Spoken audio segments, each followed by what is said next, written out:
Hi, I'm Simon K. Jones, and you're listening to the latest chapter of Tales from the Triverse, my ongoing science fiction, fantasy, detective serial.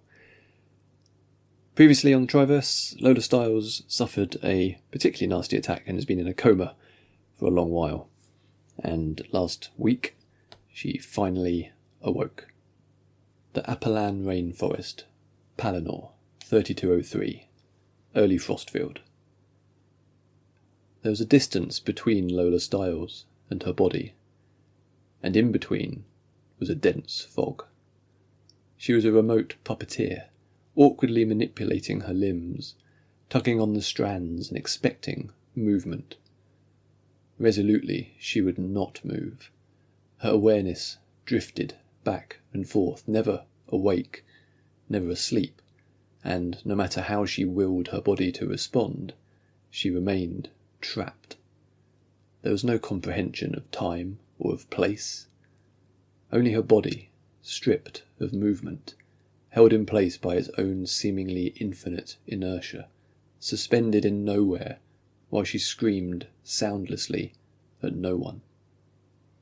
Slowly, ever so slowly, she drew nearer to herself, tugging on the strings, closing in on her flesh and bone.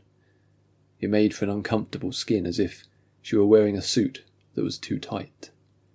She was inside herself, no longer a distant and useless manipulator, but still she could not move, or see, or hear, or feel. Had she lost her way, or had it been taken from her?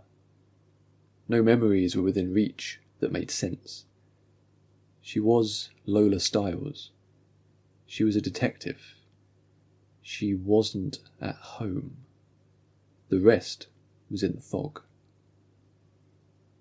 After lingering in the nothing space long enough to have forgotten all else, the moment came when she opened her eyes. It wasn't a startling awakening, but a slow, gentle lifting of tired eyelids, which felt almost too heavy to shift. Patterns of mottled green and yellow and red and blue shifted before her. A garish, impressionist painting. She shut her eyes, tired from the effort, and began descending again into the grey absence. Not this time, though. She willed her eyes to open again, and this time saw leaves and branches of trees high above, while beneath her was a cushioning embrace. Was she in bed? Had she been asleep? It made her think of camping in the woods in Devon, a memory so vivid it shook her further from her stupor. The tent had never quite worked, one of the corners always coming loose. Her father had kept hammering it back into the soft earth, had covered it with heavy books and the spare tyre, but every night it had shaken itself loose. Bacon wafting on the air, breakfast serving as an olfactory alarm clock to wake her and her sister. Their parents let them scamper in those woods back then, which seemed unusual. They'd always been so cautious about letting them walk home from school or get the bus, always warning them to steer clear of Ainfa routes and Koth dens. The one time Lola had got into an actual fight, it had been with a couple of human kids from school. In the woods they invented mysteries to solve, ancient crimes to uncover, dancing around the ruins of old cottages and overgrown castles. She'd been 14 the last time they'd all gone camping together. Something had changed after that.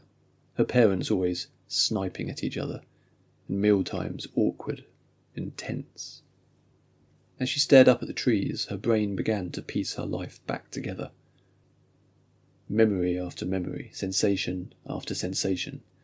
Leaving home, going to university in Norwich, joining the police, moving to London, studying hard on the beat, passing her exams, becoming a detective, convincing them to transfer her to the Specialist Dimensional Command when a space opened up on the team. Meeting Detective Clark, Yannick, and Nisha, and Zoltan, and Andrew and Robin. The first time she'd met Dr. Wong with his childlike glee at cutting open a corpse, like a child unwrapping a present on Christmas Day. Lola took a deep, gulping breath, and a noise escaped from her mouth, popping into the air like a bubble. Her throat was dry and felt as if it would crack in two if she tried to speak. She still couldn't move, and all she wanted to do was call out. A shadow, and then a figure stood above her.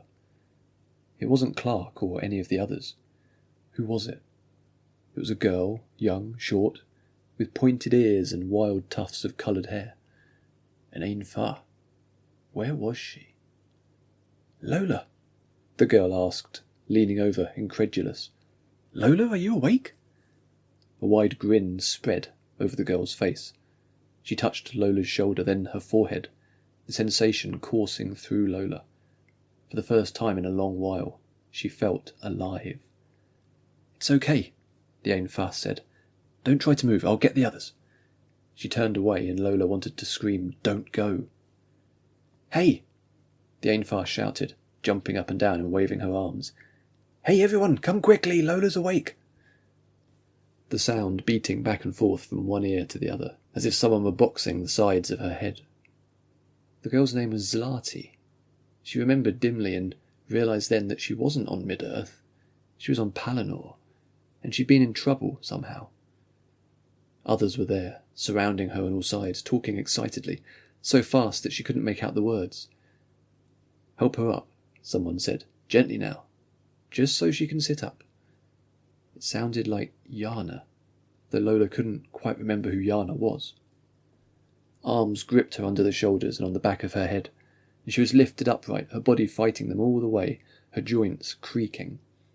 The world tilted, the trees rotating out of view, and then she saw the camp, and knew for certain that she wasn't in a forest in southwest England.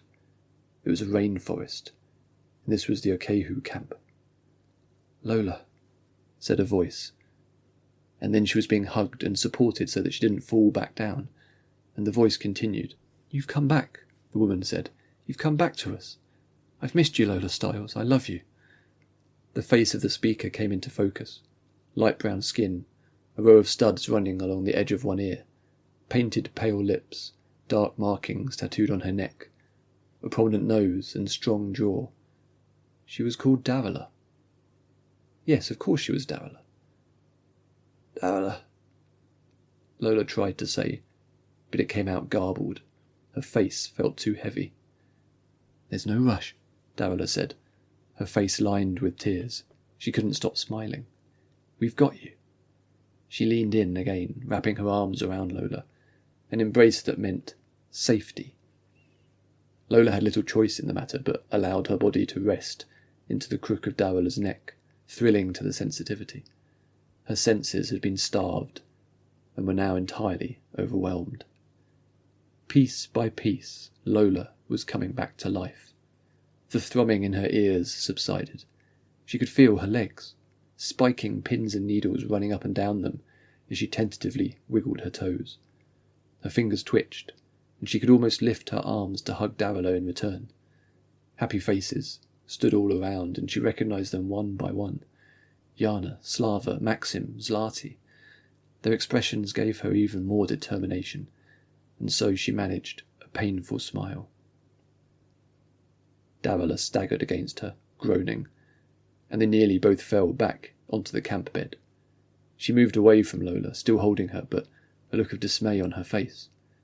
Not only that, but her complexion had greyed, veins visible around her temples. "Yana," Darila said, glancing helplessly at the other woman as she stood and took a step away.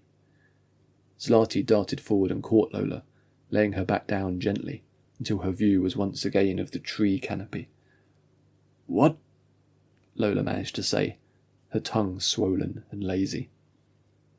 "It's happening again," she heard Darila say. Then there was the sound of someone collapsing to the ground. "What?" Lola repeated, unable to turn her head. The happy faces had shifted to barely disguised horror, her friends staring at her as if she were a monster. Trapped once again, still unable to move properly, Lola rocked side to side on her back, wailing, wanting for nothing more than to slip back into the nothingness. Thanks for listening. Sorry that was a little distressing. I promise things will get better. But yeah, if you want to leave a comment or find out more about Tales from the Triverse, just head over to the newsletter at simonkjones.substack.com.